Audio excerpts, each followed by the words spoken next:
Hello,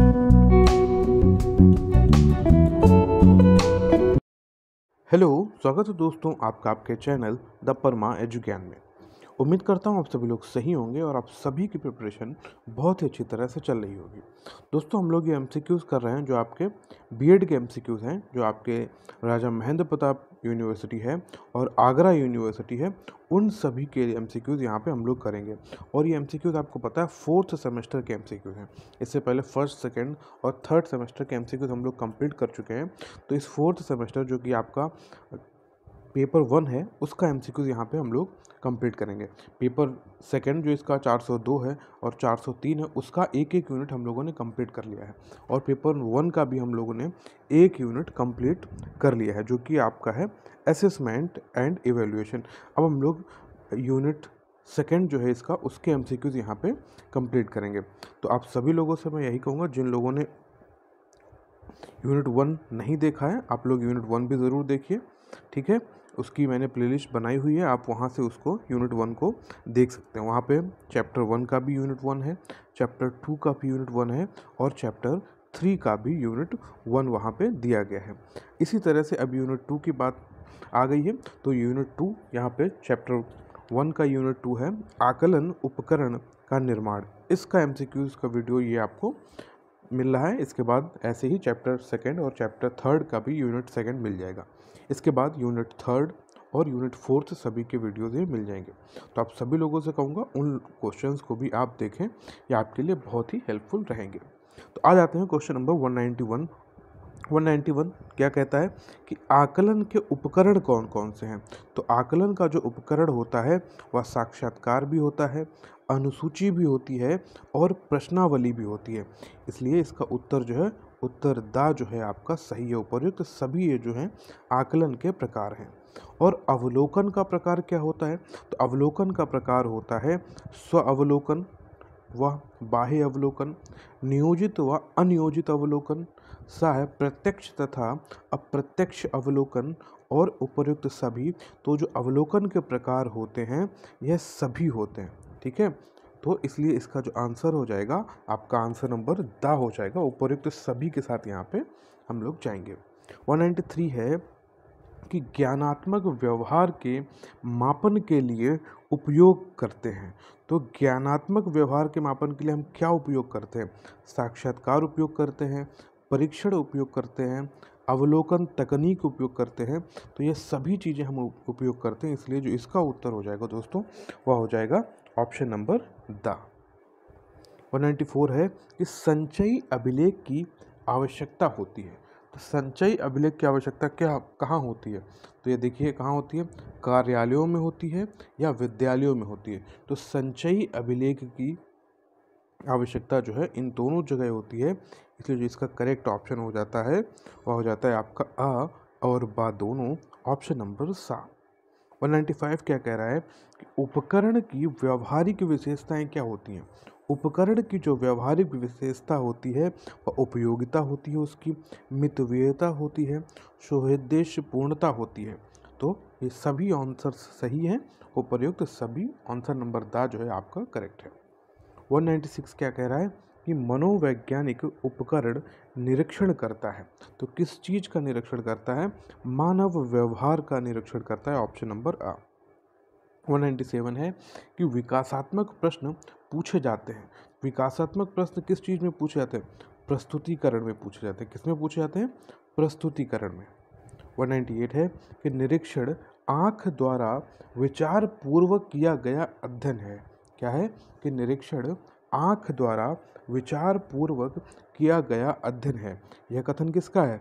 यह है Jung का। किसका है? युंग का। 199 है कि आलोचनात्मक चिंतन का अर्थ है। तो आलोचनात्मक चिंतन का अर्थ कैसा होगा? हमेशा नकारात्मक ही होगा। ऑप्शन नंबर बा इसका भी सही हो जाता है भाई। क्वेश्चन नंबर 200, मूल्यांकन को उपकरण व प्रविधियों के उद्देश्य के अनुरूप विभाजित किया जाता है। तो कितने भागों में विभाजित किया जाता है? 4 भागों में विभाजित किया जाता है। ऑप्शन नंबर आ यहाँ पे बिल्कुल सही है। अब ये देखिए क्वेश्चन नंबर 201 है कि प्राथमिक कक्षाओं में किस मूल्यांकन प्रविधि का उपयोग किया जाता है या प्रयोग किया जाता है? वो हो जाता है निरीक्षण। किस चीज़ का? निरीक्षण का, ऑप्शन नंबर बा। 202 है कि प्रश्नावली सूची संबंधित है। तो प्रश्नावली सूची किस चीज़ से संबंधित है?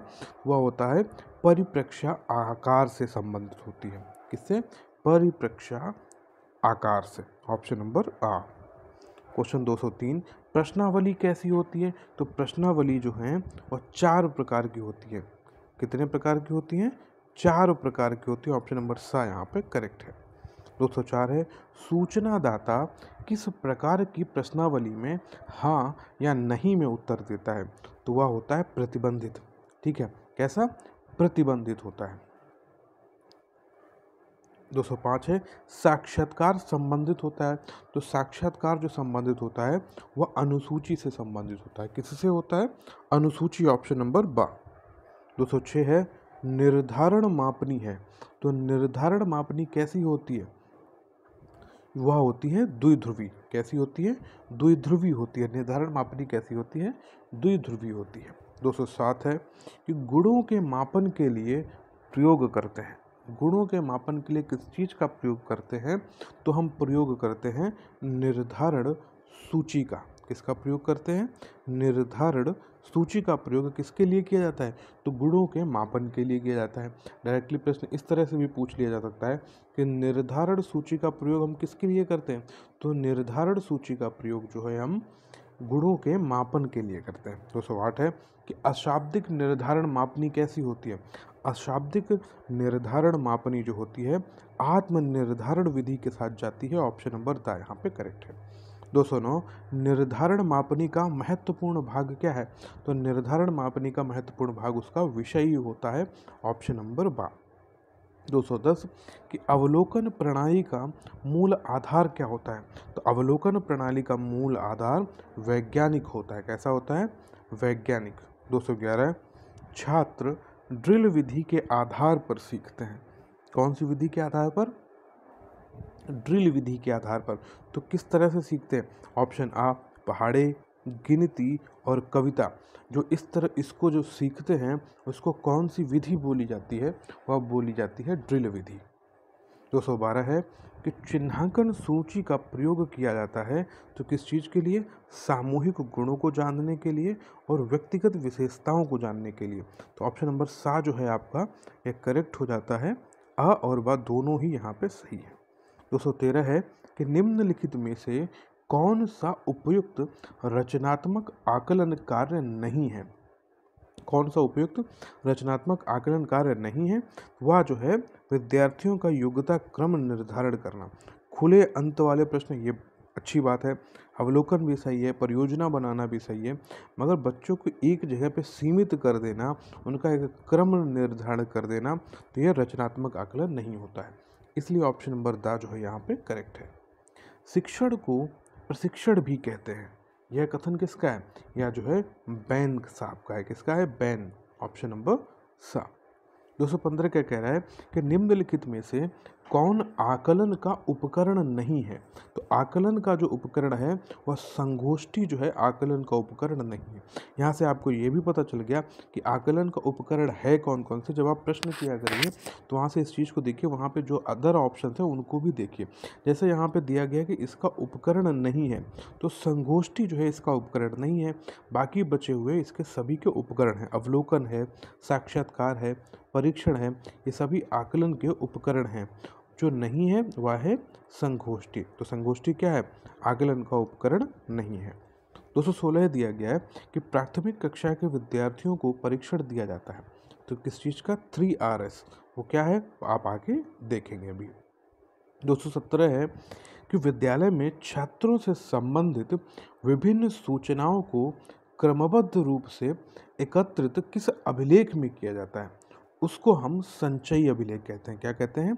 संचयी अभिलेख। 218 बहुविकल्पीय प्रश्न बच्चों की क्या करता है? योग्यता का आकलन करता है। तो किस तरह से? सही उत्तर की पहचान करने में। बहुविकल्पीय प्रश्न जैसे यहाँ पे भी आप कर रहे हैं, तो वो किस तरह की योग्यता का आकलन कर रहा है? वह आकलन कर रहा है सही उत्तर की पहचान करने में। ऑप्शन नंबर आ जो है आपका सही हो जाता है। 219 क्या कहता है कि रचनात्मक उत्तरों के लिए क्या चाहिए? तो रचनात्मक उत्तरों के लिए हमको चाहिए मुक्त उत्तरीय प्रश्न। कैसे चाहिए? मुक्त उत्तरीय प्रश्न। 220 है एनेक्डोटल अभिलेख। एनेक्डोटल अभिलेख या वो कैसे होते हैं? वह जो होते हैं समाज मितीय तकनीकी का होता है। ऑप्शन नंबर सॉरी यहाँ पे अवलोकन तकनीकी का होता है। कैसा होता है? अवलोकन तकनीकी का होता है। ऑप्शन नंबर बा। 221 है साक्षात्कार किस उपकरण का उदाहरण है? साक्षात्कार जो है वह स्व आख्या का तकनीकी का उदाहरण है। कैसा है? स्व आख्या तकनीकी का उदाहरण है। 222 है रोरशा का मसीह लक्ष्य परीक्षण किस चीज़ के लिए दिया गया था? वह जो दिया गया था प्रक्षेपीय तकनीक के लिए। किस चीज़ के लिए? प्रक्षेपीय तकनीक। 223 है कि अनुसूची एक औपचारिक सूची, कैटलॉग अथवा सूचनाओं की सूची है। यह किसका कथन है? यह जो है वेबस्टर का है। किसका कथन है? वेबस्टर का कथन। वेबस्टर। 224 क्या कहता है कि बाल अंतर्बोध परीक्षण उदाहरण है। तो ये किस चीज़ का उदाहरण है? या रचना तकनीकी का है। किस चीज़ का है? रचना तकनीकी का है। Option number 7। 225 अपूर्ण वाक्य परीक्षण किसकी देन है? तो अपूर्ण वाक्य परीक्षण जो है वह रोटर की देन है। किसकी देन है? रोटर की। ऑप्शन नंबर आ।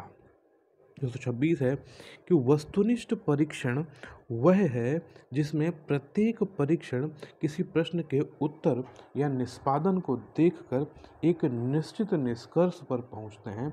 यह परिभाषा किसने दी है? या देने वाले हैं क्रोनबेक साहब। कौन है? क्रोनबेक। ऑप्शन नंबर आ। 227 है साइकोलॉजिकल टेस्टिंग के लेखक कौन है? तो साइकोलॉजिकल टेस्टिंग के लेखक हैं अर्नेस्ट सी। कौन है? अर्नेस्ट सी। 228 है कि निम्नलिखित में से कौन परीक्षण नहीं है? इसमें जो परीक्षण नहीं है वह है आपका प्रेक्षण। बाकी सभी परीक्षण है। अभिक्षमता परीक्षण है, निदानात्मक परीक्षण है, बुद्धि परीक्षण है। तो जो नहीं है आपका वह है आपका प्रेक्षण। 228 का ऑप्शन नंबर सा है। 229 कह रहा है कि इनमें से कौन सामाजिक संबंधों तथा समायोजन के मापन में काम आता है? और जो काम आता है समाज मितीय तकनीक। समाज मितीय तकनीक। 230 है कौन सा पद शैक्षणिक निदान का नहीं है? तो जो इसमें से शैक्षणिक निदान का नहीं है वह है अवलोकन। 231 है निम्नलिखित में से कौन वस्तुनिष्ठ परीक्षण का दोष है?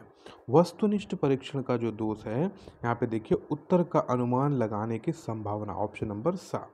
232 है अपूर्ण वाक्य परीक्षण उदाहरण है।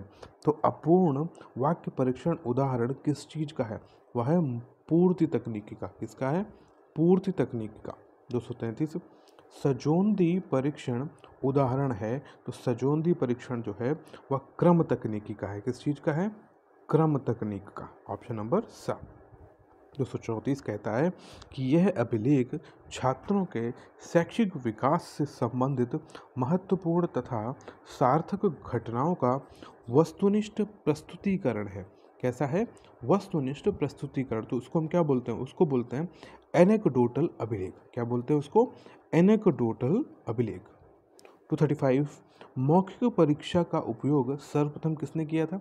वो करने वाले थे ग्लेडाइट्स। कौन है? ग्लेडाइट्स।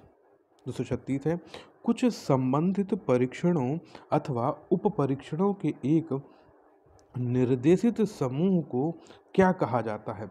उसको कहा जाता है परीक्षण बैटरी। क्या बोलते हैं उसको? परीक्षण बैटरी। 237 है कि चेकलिस्ट किसका उदाहरण है?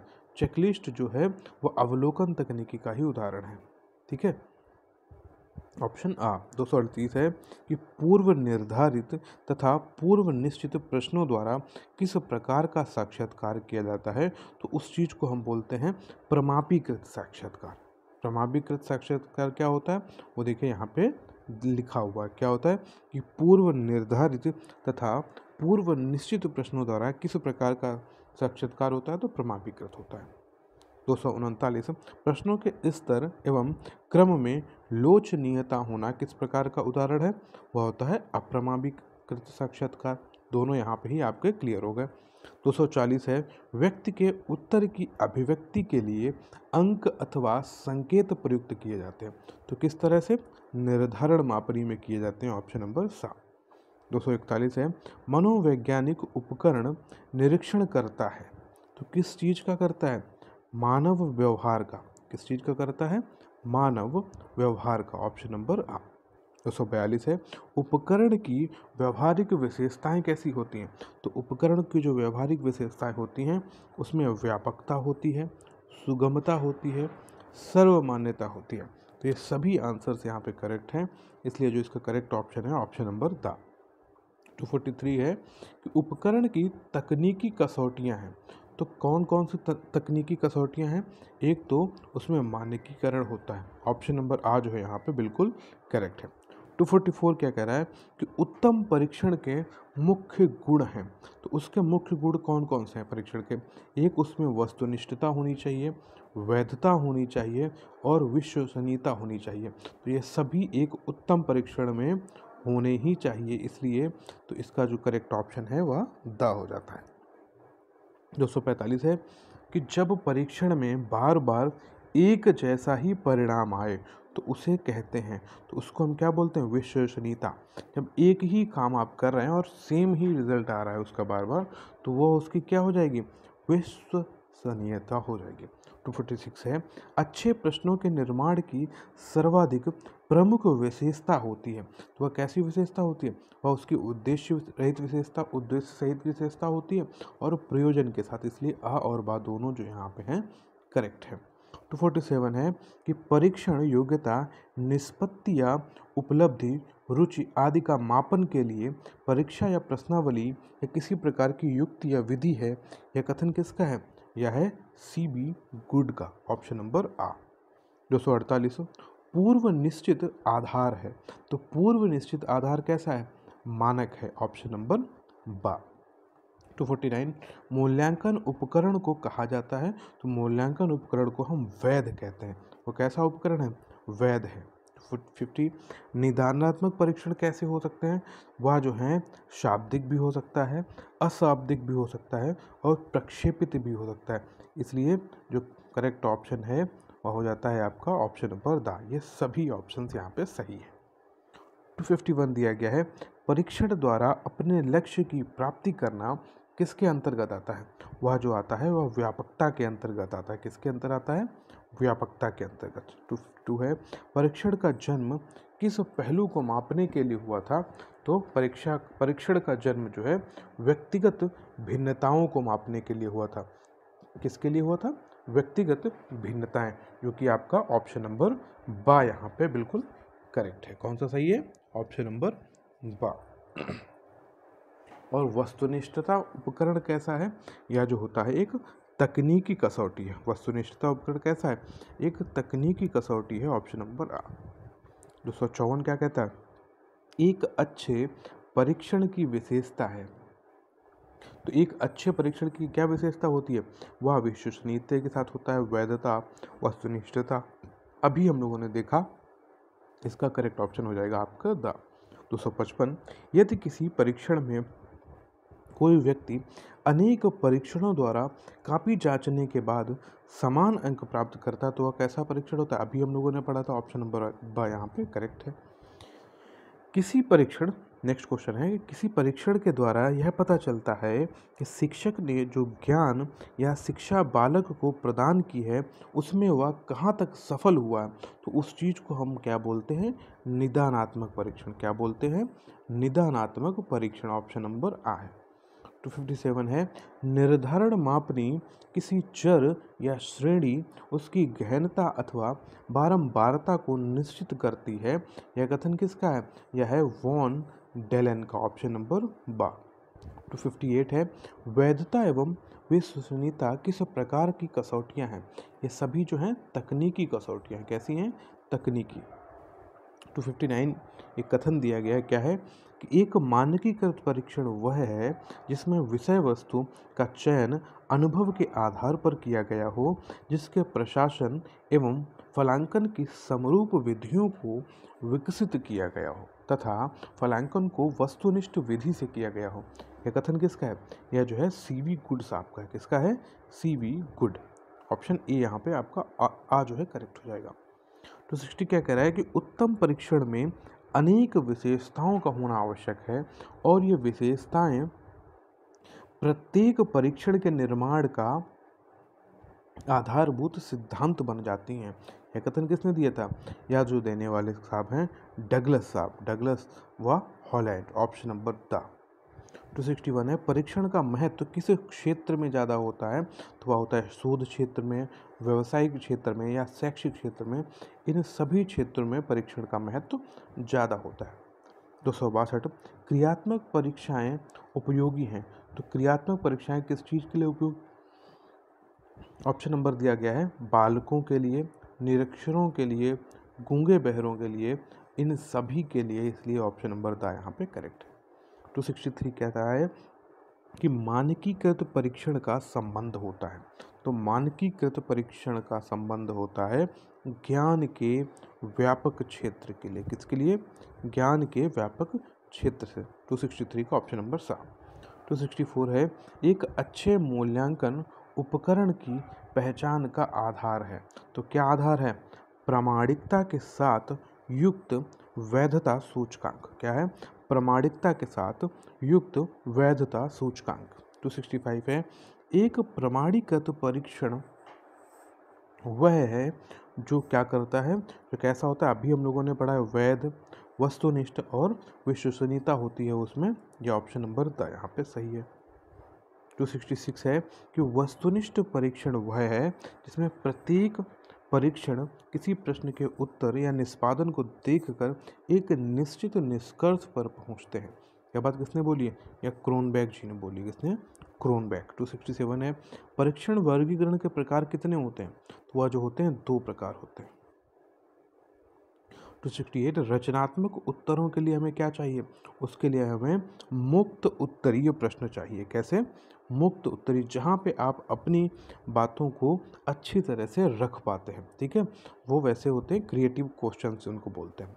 269 है, वस्तुनिष्ठ प्रश्नों के प्रकार कैसे होते हैं? तो देखिए, एक तो जिसमें विकल्प आ जाता है वो भी वस्तुनिष्ठ होता है, जिसमें सत्य असत्य आता है वो भी वस्तुनिष्ठ होता है, शुद्ध अशुद्ध आता है, या हाँ और ना आता है, रिक्त स्थानों की पूर्ति आती है, वो सभी कैसे आते हैं? वो सभी जो आते हैं वस्तुनिष्ठ प्रश्नों में आते हैं, इसलिए आंसर यहाँ पे जो 10 है वो करेक्ट हो जाता है। 270 है कि निम्नलिखित में से किस अवस्था में परीक्षण पद का विभेदीकरण सर्वाधिक होगा? तो वह जो होगा वह होगा जब कठिनाई मूल्य 50 हो। ठीक है। 271 दिया गया है कि बहुविकल्पीय प्रश्न, जैसे यहाँ पे दिया गया है, खाली जगह की योग्यता का आकलन करते हैं। किस चीज़ की योग्यता? अभी हम लोगों ने इससे पहले भी, तो जो बहुविकल्पीय प्रश्न होते हैं, ऑब्जेक्टिव प्रश्न होते हैं, वह सही उत्तर की पहचान करने में उसकी हेल्प करते हैं। 271 का ऑप्शन नंबर आ जो है आपका करेक्ट हो जाता है। 272 क्या कह रहा है कि वस्तुनिष्ठ परीक्षणों में अभिव्यक्ति नहीं हो पाती है। किस चीज़ की अभिव्यक्ति? भाषा की।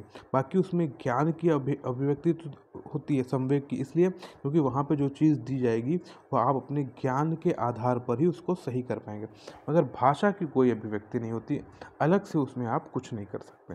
273 है कि जिस प्रणाली में प्रश्नों का केवल एक ही उत्तर सही हो सकता है वह कैसी प्रणाली होती है? वह वस्तुनिष्ठ प्रश्न वाली प्रणाली होती है, जो कि आप अभी कर रहे हैं। 274, लिखित परीक्षा किसके तहत आती है?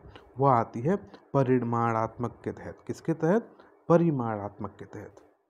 275, प्रश्नों के पक्ष कैसे होते हैं? तो प्रश्नों के जो पक्ष होते हैं वह ज्ञान, बोध और अनुप्रयोग, इन सभी के साथ होते हैं, इसलिए इसका जो करेक्ट ऑप्शन है वह है द।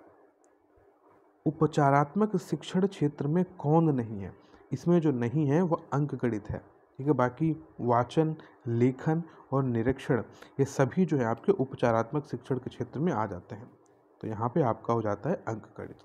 277 है, निष्पत्ति परीक्षण से जानकारी मिलती है। तो निष्पत्ति परीक्षण से कैसी जानकारी मिलती है? वह मिलती है शैक्षिक उपलब्धियों की। कैसे मिलती है? शैक्षिक उपलब्धियों की, ना कि शैक्षिक कमजोरियों की। यहाँ पे एलिमिनेशन मेथड के थ्रू आप देखिए सभी ऑप्शंस ऐसे ही कट कर देंगे, तो जो करेक्ट ऑप्शन आपका हो जाएगा ऑप्शन नंबर आ। 278 क्या कह रहा है कि वस्तुनिष्ठ परीक्षाएं कैसी होती हैं? अब यहाँ पे देखिए फिर से इनको पढ़ते हैं कि निबंधात्मक प्रश्नों परीक्षाओं के दोष को दूर करने के उद्देश्य से बनाई गई थी।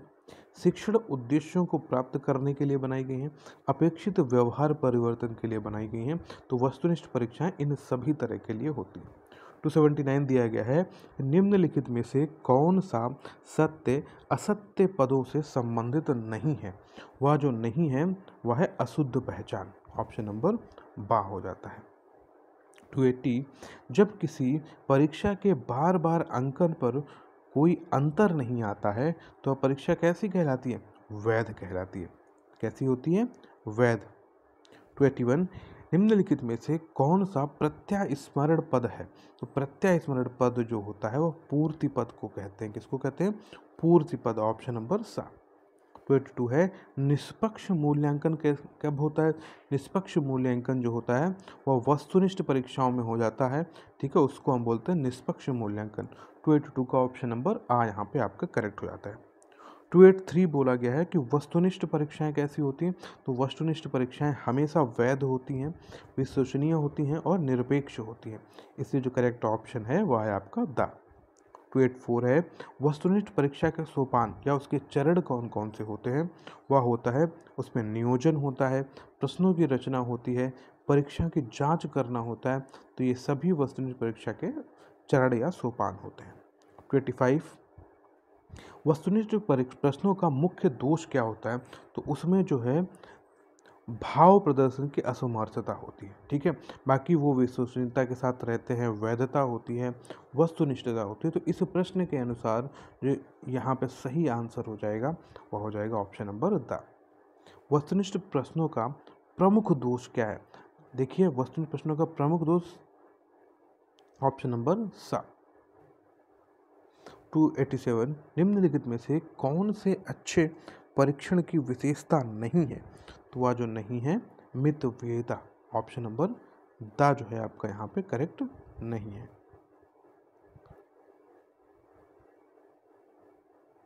अब यहाँ पे जो दिया गया है वस्तुनिष्ठ प्रश्नों का प्रमुख दोष, तो वो आपको पता करना पड़ेगा कि किस तरह से यह दोष होता है उन चीज़ों को सही करने में। ठीक है, इसलिए यहाँ पे यह बात बोली गई है और क्योंकि इस पब्लिकेशन में ऐसा है तो यहाँ पे हम यही मान के चल रहे हैं। बाकी जो होगा वो हम लोग नेक्स्ट जो हमारी थ्योरी क्लासेस होंगी वहाँ पे हम लोग उसको पूरी तरह से क्लियर करेंगे क्या सही है और क्या गलत है। 288 दिया गया है, निम्न में से उद्देश्य को व्यवहारिक रूप में निर्धारण की आवश्यकता किस कारण से होती है? वह होती है उद्देश्य प्राप्ति के लिए, परीक्षण प्रश्नों के चयन के लिए, शिक्षण से व्यू रचना के लिए। तो इन सभी तरह से होती है, इसलिए इसका जो ऑप्शन हो जाता है वह हो जाता है सभी। 289 क्या कहता है कि शिक्षा के उद्देश्य को किसने वर्गीकृत किया था या वर्गीकरण किया था? वो करने वाले हैं बीएस ब्लूम साहब। कौन है? बीएस ब्लूम, जिनकी की एक टेबल बनाई जाती है जहाँ पे आप ब्लूम्स टैक्सोनॉमी भी पढ़ते हैं। 290 है, शैक्षिक उद्देश्य के क्षेत्र में सबसे पहले महत्वपूर्ण कार्य ब्लूम ने कब किया था? तो वो जो उन्होंने किया था सन 1956 में किया था। ठीक है, उन्होंने इस तरह की एक टेबल बनाई है, आप लोगों ने देखा होगा, जिसको कि 6 तरह से यहाँ पे डिवाइड किया जाता है, तो उसको ब्लूम्स की टैक्सोनॉमी बोला जाता है। ब्लूम ने शैक्षिक उद्देश्यों को कितने भागों में बांटा है? तो उन्होंने 3 भागों में बांटा है। कितने भागों में बांटा है? 3 भागों में बांटा है। और 292 क्या कह रहा है कि ब्लूम द्वारा विभाजित शैक्षिक उद्देश्य किस किस तरह के हैं? एक तो वह होता है कॉग्निटिव, एक भावात्मक जिसको कि अफेक्टिव बोलते हैं, और एक मनोपेशी जिसको साइकोमोटर बोलते हैं। ठीक है, फिर इनके भी एक पार्ट होते हैं, जैसे 6 हो गया, 7 हो गया, 8 हो गया, ऐसे करके इनके भी पार्ट होते हैं। तो यहाँ पे आपको ये पता होना चाहिए कि इन्होंने शैक्षिक उद्देश्य भाग जो बांटे हैं वो कितने हैं? तो 3 हैं, एक ज्ञानात्मक, भावात्मक और मनोपेशी साइकोमोटर। तो ये सभी यहाँ पे करेक्ट हैं। ठीक है, कितने भागों में बांटा गया है? तो 3 भागों में बांटा गया है। आगे पूछ लिया जाएगा कि ज्ञानात्मक या कॉग्निटिव को कितने भागों में बांटा है, तब वो आपको आगे भी पता चलेगा। जैसे अभी 293 देखते हैं कि अनुदेशनात्मक उद्देश्य से आशय व्यक्ति के व्यवहार में वांछित प्रश्नों में से जिसे हम शिक्षा द्वारा लाने का प्रयत्न करते हैं, यह कथन किसका है? यह भी है E.J. फ्रस्ट का। ऑप्शन नंबर आ। RCEM के मतानुसार अनुदेशात्मक वर्गीकरण में कौन सा तत्व नहीं आता है? उसमें जो नहीं आता संश्लेषण नहीं आता। क्या? संश्लेषण। 295 अनुदेशनात्मक उद्देश्य निम्न में से किसकी भूमिका नहीं निभाते हैं? वह जो नहीं निभाते हैं भविष्यवाणी करने में, और जो निभाते हैं वो ऑप्शन यहाँ पे दिए गए कौन से? पाठ्यक्रम तथा अधिगामित अनुभवों में निभाते हैं, शिक्षण बिंदुओं के चयन में निभाते हैं, मूल्यांकन तकनीकों के चयन में निभाते हैं। नेक्स्ट क्वेश्चन, किन कारणों से उद्देश्य को व्यवहारिक रूप में निर्धारण की जरूरत होती है? वो कौन से कारण होते हैं? शिक्षण की व्यूह रचना हेतु, परीक्षण चयन प्रश्न के चयन हेतु, उद्देश्य प्राप्ति के लिए। तो इन सभी कारण के साथ निर्धारण की जरूरत होती है। 97 ज्ञानात्मक उद्देश्य को व्यवहारिक रूप में लिखने की विधि किसने दी है? वह रॉबर्ट मेगर साहब ने दी है। 298 क्रियात्मक उद्देश्य को व्यवहारिक रूप में लिखने की विधि को क्या कहा गया है? उसको रॉबर्ट मिलर ने ही दिया है। अभी हम लोगों ने ब्लूम टैक्सोनॉमी के बारे में पढ़ा था, ठीक है। वो कितनी तरह से विभाजित होती है? तो वह 3 तरह से विभाजित होती है। अब देखिए ज्ञानात्मक के उन्होंने कितने पक्ष बताए हैं, ये यहाँ पे क्लियर हो गया। ज्ञानात्मक के उन्होंने 6 पक्ष बताए हैं। भावात्मक के कितने पक्ष बताए हैं? तो इसके भी 6 पक्ष बताए हैं। और क्रियात्मक के कितने पक्ष बताए हैं? तो इसके भी 6 पक्ष बताए हैं।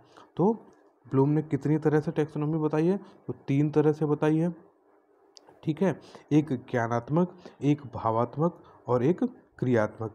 इन सभी के जो पार्ट हैं वो 6 पार्ट हैं। तो आपको ब्लूम की टैक्सोनॉमी पता होनी चाहिए। 302 है, ज्ञानात्मक लक्ष्यों को 7 पदों में विभक्त किया गया है। तो किसके द्वारा किया गया है? वह किया गया ब्लूम के द्वारा। ऑप्शन नंबर बा यहाँ पे बिल्कुल करेक्ट है। भावात्मक लक्ष्यों को 6 पदों में बांटा है, तो किसने बांटा है? तो ऑप्शन नंबर आ है, ब्लूम ने बांटा है। मनोशारीरिक लक्ष्यों को 6 पदों में विभक्त किया गया है, तो किसके द्वारा किया गया है? यह भी ब्लूम के द्वारा किया गया है। 305 है, रॉबर्ट मेगर ने किस वर्ग के लक्ष्यों को लिखने के लिए कार्य सूचक क्रियाओं को किया था? किसने किया था? ज्ञानात्मक तथा भावात्मक जैसी कार्य सूचक क्रियाएं इन्होंने करी थी। नेक्स्ट क्वेश्चन दिया गया कि टैक्सोनॉमी ऑफ एजुकेशन ऑब्जेक्टिव के लेखक कौन है? तो ये जो हैं डॉक्टर BS ब्लूम साहब हैं। कौन है? Doctor BS Bloom. Option number आ। मेगर उपागम किस उद्देश्य से संबंधित है? मेगर उपागम जो है वह ज्ञानात्मक तथा भावात्मक उपागम दोनों से संबंधित है। 308 है, कौन सा स्तर ज्ञानात्मक पक्ष से है? तो वह है आपका अवबोध। ऑप्शन नंबर आ। 309 ज्ञानात्मक पक्ष का प्रथम स्तर क्या है? तो ज्ञानात्मक पक्ष का प्रथम स्तर होता है ज्ञान, ठीक है। और इसका अंतिम क्षण क्या है? तो अंतिम स्तर जो है उसका मूल्यांकन होता है। तो ये जो ब्लूम की टैक्सोनॉमी मैंने कराई हुई भी है, अगर आप लोग वहाँ से देखेंगे तो वहाँ से आप इस चीज़ को समझ पाएंगे। तो इसके ज्ञानात्मक पक्ष के कितने स्तर होते हैं? तो पहले तो आपको ये पता होना चाहिए कि 6 स्तर होते हैं। पहला स्तर कौन होता है? ज्ञान, जिसको कि नॉलेज बोलते हैं। और ज्ञानात्मक पक्ष का अंतिम स्तर क्या होता है? मूल्यांकन, जिसको कि हम इवेल्युएशन बोलते हैं। 311 ज्ञानात्मक पक्ष होता क्या है? वह होता है ज्ञान बोध या अनुप्रयोग बोध। अ और ब दोनों के साथ जाता है। 312 है, बोध का आधार होता है। तो बोध का आधार कैसा होता है? अत्यंत सूक्ष्म, गहरा, अलौकिक, ये सभी तरह से होता है। ऑप्शन नंबर द यहाँ पे करेक्ट है।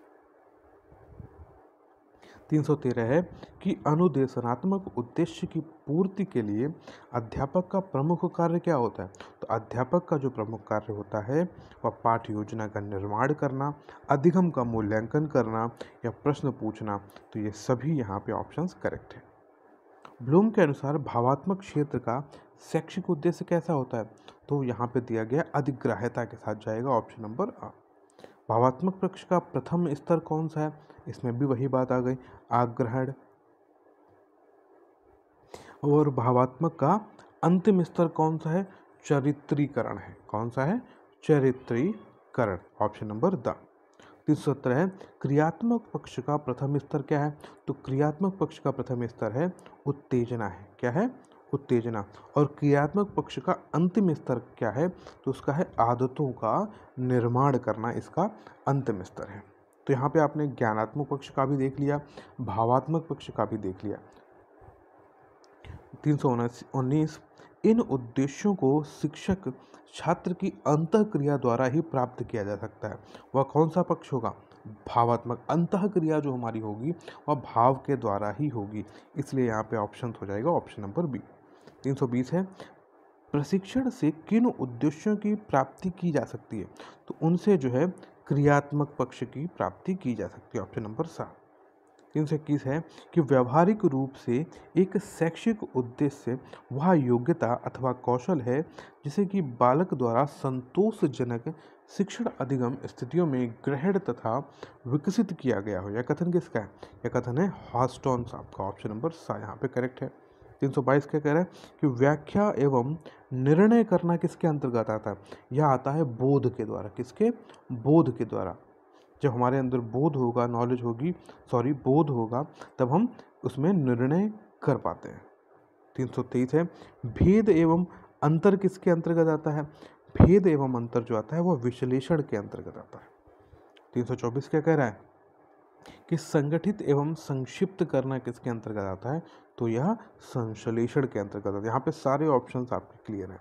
आलोचना करना किस में आ जाता है? तो आलोचना जो है जब हम मूल्यांकन करने लगते हैं किसी भी चीज़ का, तो वहाँ पे आलोचना शुरू हो जाती है।